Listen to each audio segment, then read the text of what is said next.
things out the back end. And within that, you have some sort of consistent processes or consistent capabilities. You do some trend spotting and scenario planning. You use that insight then to drive, to get customer insight, to really understand what customers want and need. In that context, then, you generate ideas based on the insights that you got, and then you do the idea evaluation. And what we find in many organizations is that people leap immediately to idea generation, but they don't do it within the context of what the needs are, what the trends are, what the longer-term opportunities are, and so they miss, ideas are always seen. But I don't disagree with that. I'm just kind of curious, in your experience, when people are approaching you to say, hey, we need to get disrupted, is it, and I'd be curious now to hear from why U.S. Bank is disrupted, is it because they're in big trouble and they need to, or is it a proactive, is it more of a proactive, not trouble-oriented, but more for growth and information? Well, I'll let Valerie answer in a second, but we have this sort of cynical belief that people do this kind of work for two reasons: fear and greed. So either they've reached the end of the rope and they think, oh my God, I've used every other tool, so I've got to be, now I've got to do innovation, and I've got to be disruptive. Or the greed part is, I'm out ahead of everyone else, so I'm going to use the tools to double down and get further ahead. So do you want to tell them why? Sure. So one of the reasons that we got into innovation was traditionally the bank grew by merger and acquisition, and there's only so many banks that you can buy. We have a really incredible risk profile that we do analysis of banks.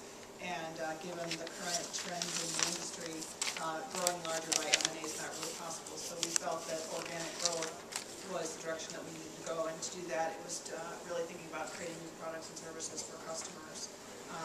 We did have one external influencer, if you will, that drove us to a disruptive innovation, and I'll talk about that. But it was a competitor came out with an interesting product that had our president and CEO in a spin. So I'll share that a little bit later.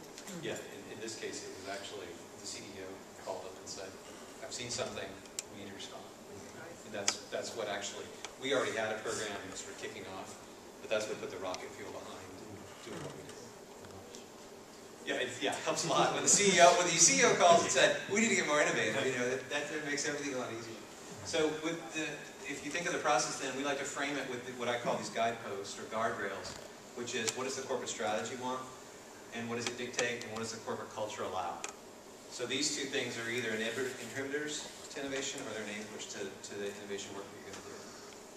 So what I want to do then is, using that framework, and you'll see the framework, I'm just going to talk really generally about some of the things that we think are important. And this is true from an incremental perspective or a disruptive perspective, but it's more true from a disruptive perspective. So the first thing that we talked about, and that was that little box at the top, is strategically, what are we trying to accomplish? And one of the things that we wrestled with a little bit when we went in was exactly what are we trying to accomplish? Strategically, what do we want from the business? Because as many of you are probably familiar, it's very easy for an innovation team to sort of pursue interesting ideas that aren't strategically aligned to the business. And 3 to 4 months later, the CEO comes and looks at the ideas and says, those are really interesting, but they don't align to anything that's important to us. And so innovation has a bad name because we chase interesting ideas, but they're not aligned. So one of the first things that we try to do is, what is it that we're trying to accomplish at the most senior levels? What are our goals? What are our visions? What are our strategies? And we talk a lot about a phrase we call strategic intent. What does the business intend to do? It's from a book called by Gary Hamel, Competing for the Future. If you haven't read it, I encourage you to read it.